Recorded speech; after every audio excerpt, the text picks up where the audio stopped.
Are we in a recession? Well, it depends on who you ask, apparently, because the definitions have changed.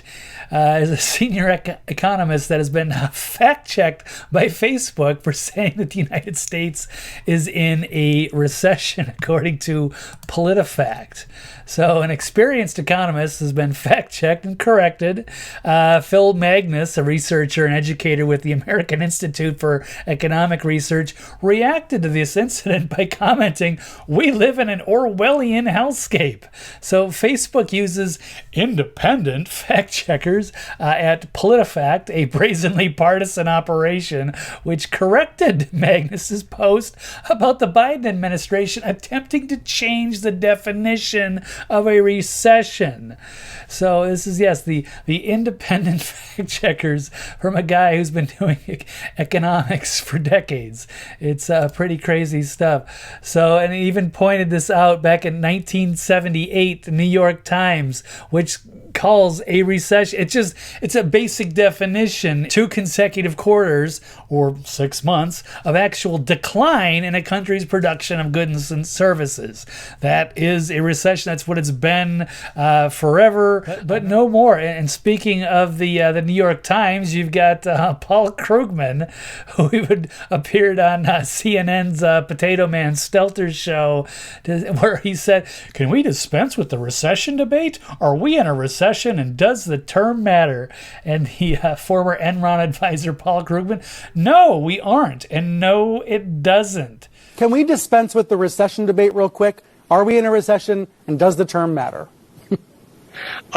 No, we aren't. And no, it doesn't. I mean, one sentence. That was it, huh? That was it.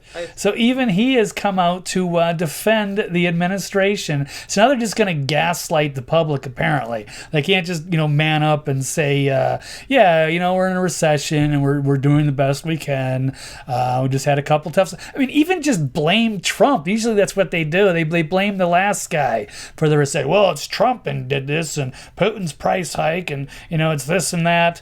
But no, now they're just going to change the definition and use partisan fact checkers that pretending to be independent to help change the definitions and to censor people on the internet. It's pretty breathtaking. So I even had Bill Clinton back in the day, and I remember the recession during the first Bush regime back in 88 to 92, and then Bill Clinton took over, and the economy was great through most of the 90s. Mr. President, what do you think about a recession? Well, a recession is 2 quarters in a row of negative growth. I don't think we're going to have that. But maybe that's what they're afraid of, because Bush was only a one-term guy.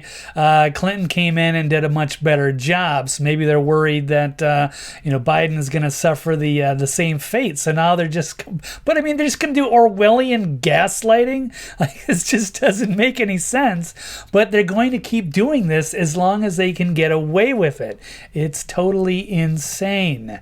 So the Biden administration is now redefining recession in an effort to avoid political backlash. It's not a recession if you just change the definition of recession. And they couldn't put it any better than Bow-Tied Ranger there. Soviet-level propaganda from a Soviet-level regime. This is like something we would joke about back in the day. This is something that these countries did and not in America. This is not how things run, but they are changing the terms now.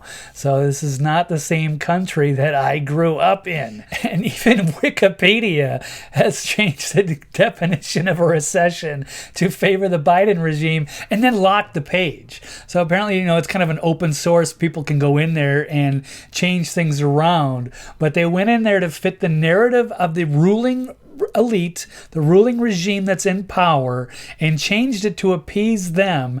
And then if you say anything about it, you're in trouble. No, you can't even do anything about it. So instead of 2 quarters of negative growth, now it's just a business cycle contraction when there is a general decline in economic activity. Recessions generally occur when there is a widespread drop in spending, the bursting of an economic bubble, or a large-scale anthropogenic, and then it cuts off. I don't know what the rest of it says. It's not important. They're just BSing you at this point anyway and treating you like you're idiots. but hopefully people will wise up. And so just to remind everybody, in the last 2 years, we have now redefined the meanings of both the vaccine and recession to meet the needs of the corrupt and failed state. This is 1984. Thank you, Brian. Well said. And that is all I have on this subject.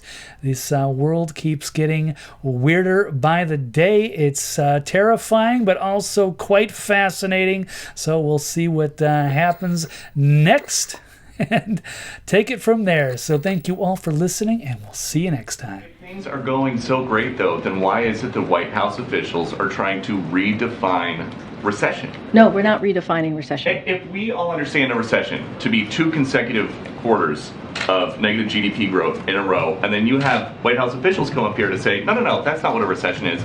It's something else. How is that not redefining recession? Because that's not the definition. That is not the definition. Brian Deese said in 2008, of course, economists have a technical definition, which is of a recession, which is 2 consecutive quarters of negative growth. I can tell you this. Yesterday he said 2 negative quarters of GDP growth is not the technical definition of a recession. It is What not. changed? It is not. Why did he say that It was? is not. I can What's the I can difference other speak than who the to president I is? can speak to what he said yesterday in front of all of you, which is the last thing that you just repeated. There are many factors. There are many factors, economic factors and indicators to consider, and I will say that the textbook definition of recession is not 2 negative quarters of GDP.